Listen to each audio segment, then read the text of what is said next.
Cool. I only have 20 minutes, so useful one of the needful plugins for Kettle. My name is Matt. I'm the Kettle project founder, of course. You know, underwriter, soup Nazi, angry Belgian. And for now, I'm the Neo4j Chief Solutions Architect. And this is the first time I'm doing a presentation in 10 years. So everybody probably expected for me to do demos and stuff, but I have so much to show you this year that I decided to put a presentation together for you guys, but with cheesy graphics, right? I've done all 11, and there's a bunch of you out there. In the community, there have been a lot of opinions on Hitachi Vantara and development or lack thereof. So I want to talk a little bit about that, made a list of all the complaints, and then I will give my opinion on that. So these are the things I've made since March when I left Hitachi Vantara. And I'm building these things to build a new reference architecture for Neo4j to build our solutions on top of that, right? And once we're done, we'll probably have talks with Hitachi Vantara to work together on that. There's no animosity, right?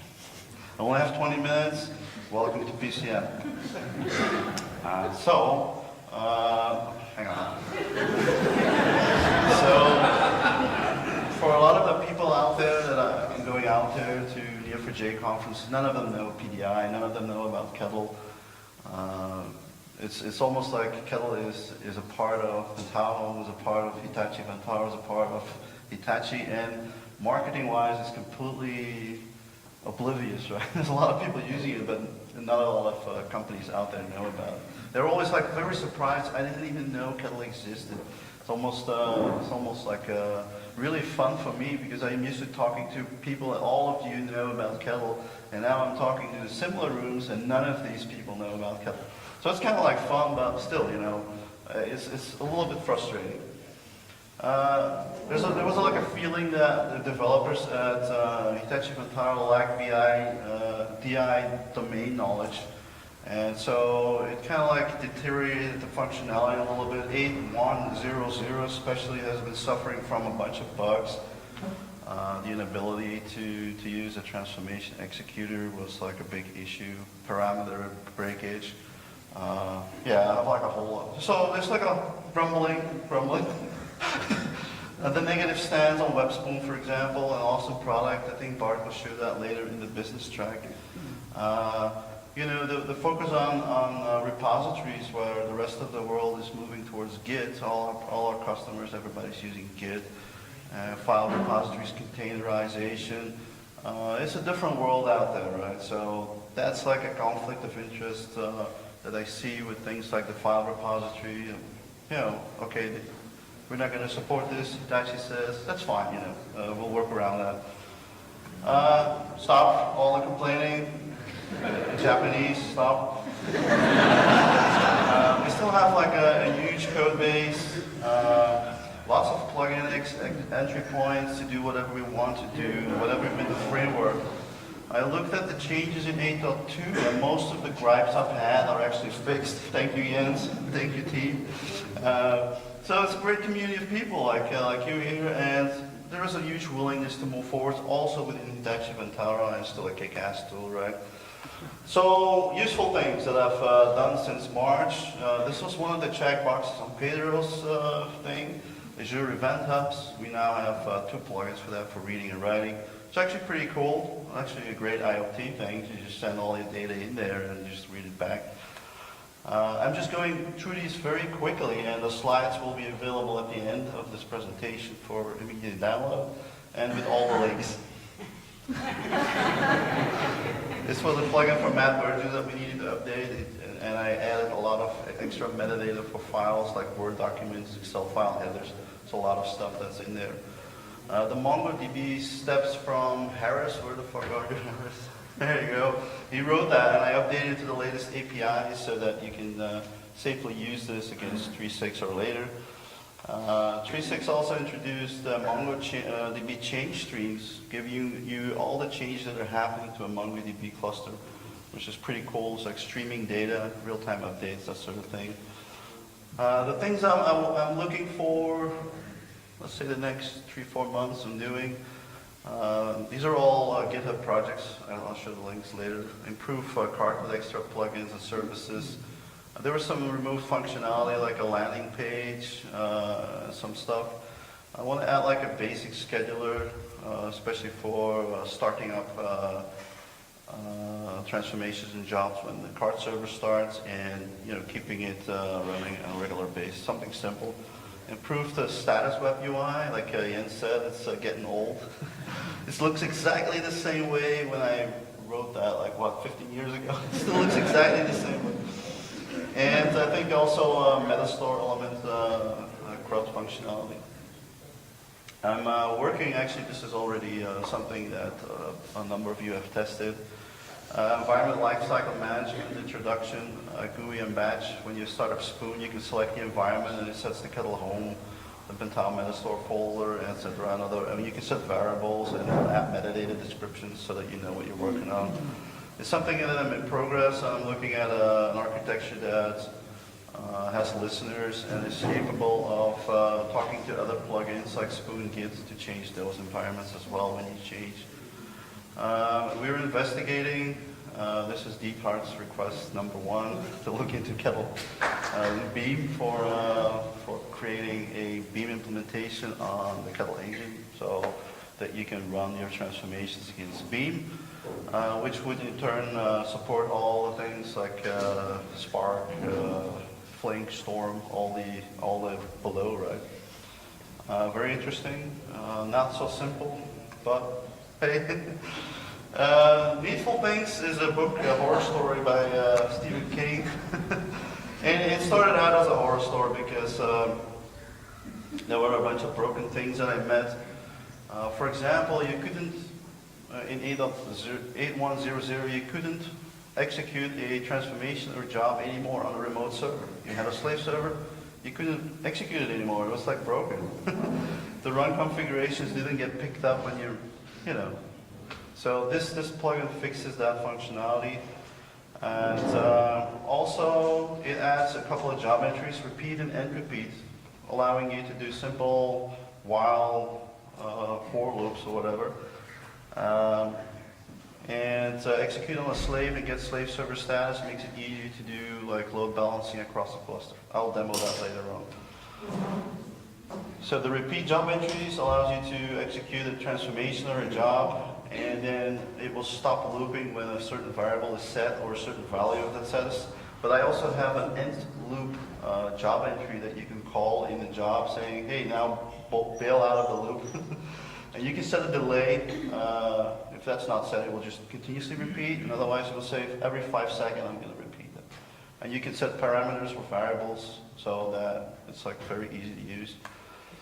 Execute on slave server allows you to really just execute on a bunch of slave servers that are in a shared slave servers that are defined. And so you can do load balancing or just, it makes a lot of sense if you have containerized slave servers like running in small VMs, running on a Docker file, and then just fire them up, have a bunch of them, and then you can just use those.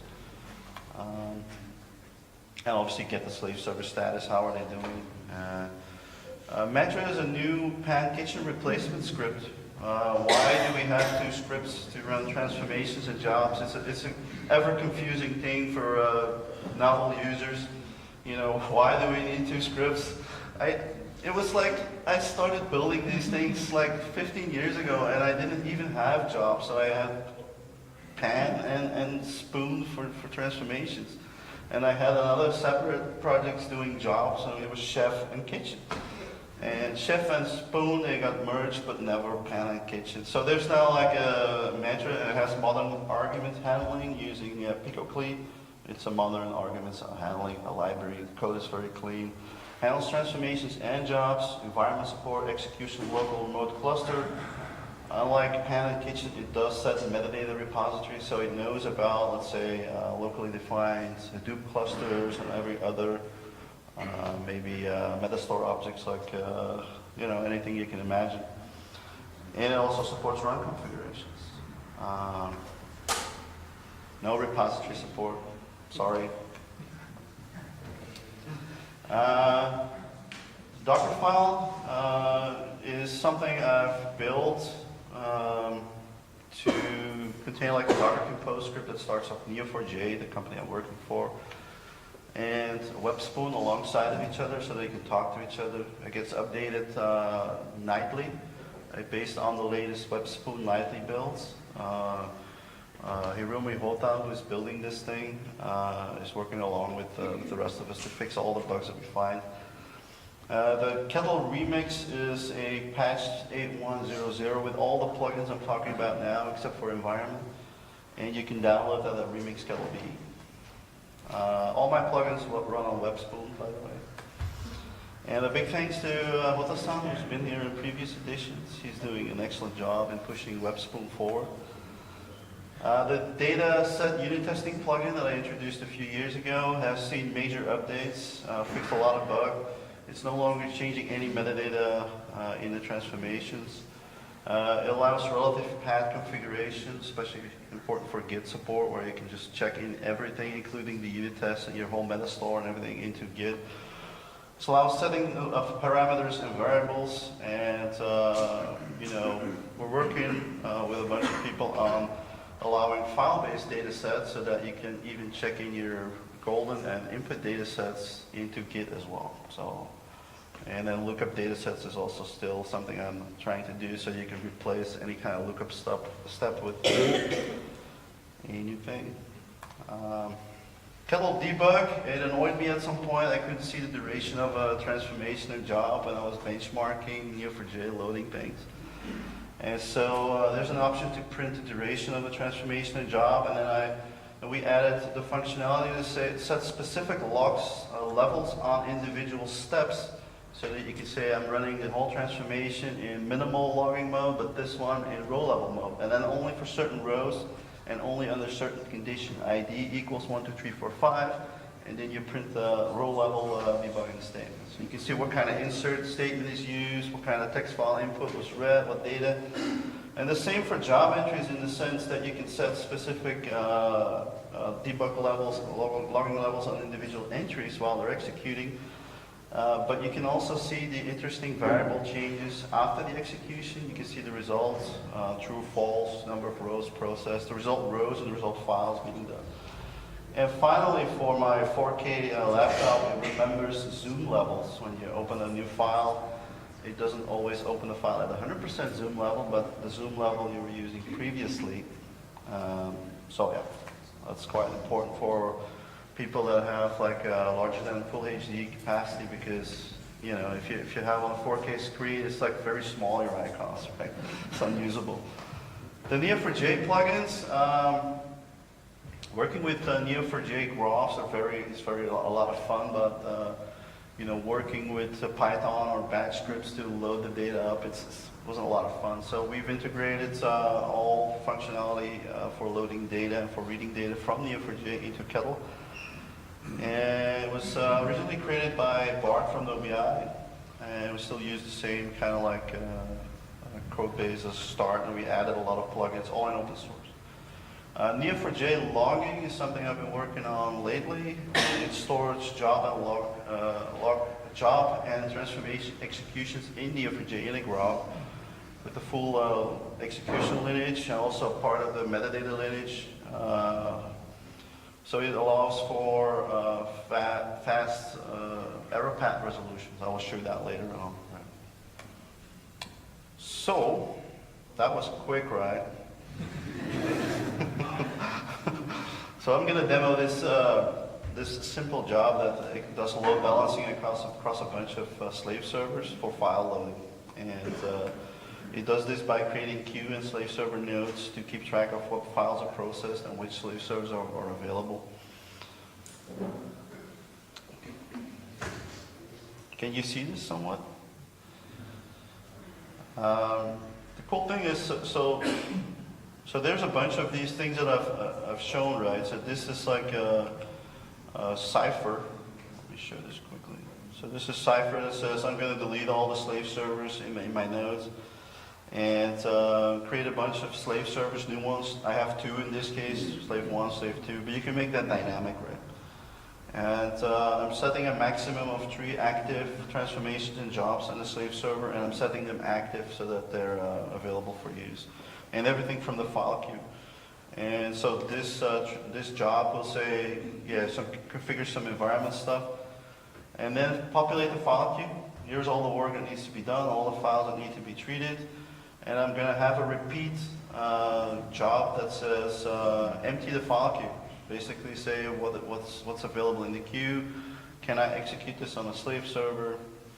And so you have these kind of jobs in here that go from empty queue down into check slave server and then select check slave server. So if you run this, it will run fine. But now I'm going to introduce an error to make it a little bit interesting. I have like an error here that throws an error, hello PCM. All right, and so you might find this familiar that you're running this kind of job and it just errors out, right? And suppose that we don't know where this is happening, it forces you to go down into those sublevels, or you can just go find the error. And what's happening here is that we've asked Neo4j to look in the graph of the execution, the hierarchical structure of that, which is sometimes a tree, but in cases of parallel execution, it can be quite complicated, where it says, I have this parent job, and I have some node that doesn't have any children anymore. Find me the shortest path algorithm between those 2 nodes. And this is the execution lineage of this particular job. And so, so this is probably quite small at the back, but it will show you the nodes that are involved in this execution. And then what you can do is just, double click on it, I guess. And then it will go to the step, it will open the transformation, go to the step where the error occurred. In this case, you can just disable this thing and run the job again. And so run this.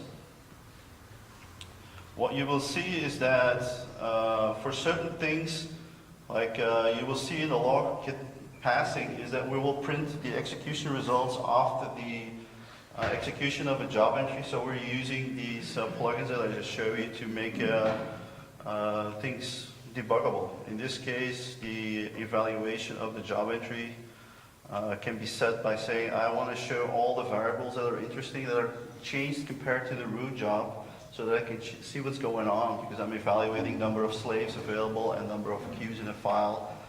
So that's important to me right now.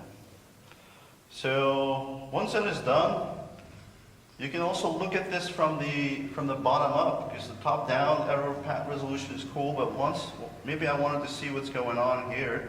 And so if you ask to show for the logs, it will show you the reverse, right? It will find the root and show all the metadata nodes and all the things. And so you can jump to any of these transformations and jobs from the bottom up, all the way up, and just open one of these things, these job entries or these jobs. It makes navigating the execution lineage easier. All right. Here are all the links. You can find the link to this presentation, PCM18 Kettle.be. So all the GitHub projects, all the stuff that I've been doing. And at the bottom you will see a link to our Kettle community Slack channels. There's a bunch of admins here that can get you in. Slack is kind of hard to get into. I don't know why it is, but hey. So, recap. So we're trying to make Kettle, do whatever we want to do, and that's fine, right? Let's not be too negative. Let's look forward. It's all great. Try the new plugins, see what you like, what you don't like, give us feedback, and graphs are everywhere. That's kind of like the takeaway. The nature of Kettle transformations and their logging are very graphy in nature, and Neo4j and Kettle are a great mix. And I hope you will find the journey into that graph world interesting. Thank you very much, guys.